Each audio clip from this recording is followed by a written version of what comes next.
Awuzalibonani bafowethu, into angibuyelele ekuseni namhlanje kule ngosi ethu ethi asibuyele emasisweni kwiDlawu TV. Bafowethu, njengoba silokho sikule inyanga kaNhlolanja esike sayichaza kamuva.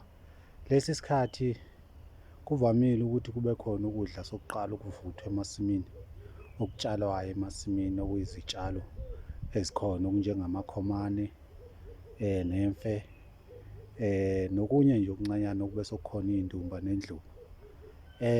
Ezolo bekuthi umuntu uma ngabe sokuvuthiwe emasimini akhe bengavele athathe nje azidlele, kodwa kwakusiba khona umkhuba owawusenziwa kwakuthiwa umkhuba wokweshwama.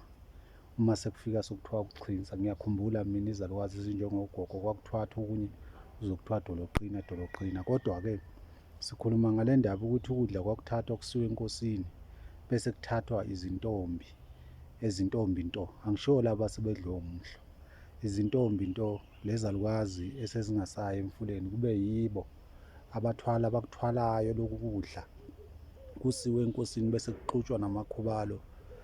Kubusiswe, kubongwe nakumvela inqangi ukuthi uNkulunkulu umdali wezinto zonke usinikile inala abantu bazodla basuthe.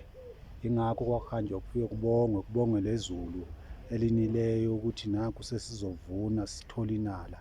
Yiso isikhathi kwakwenziwa ngaso lezi zinto njengoba kuyisikhathi sikaNhlolanja. Siyabonga bafowethu namhlanje ukuthi sithi qephu qephu. Asixoxeni, sithumele amakhomenti, siphendule bese siyaxoxisana sindawonye.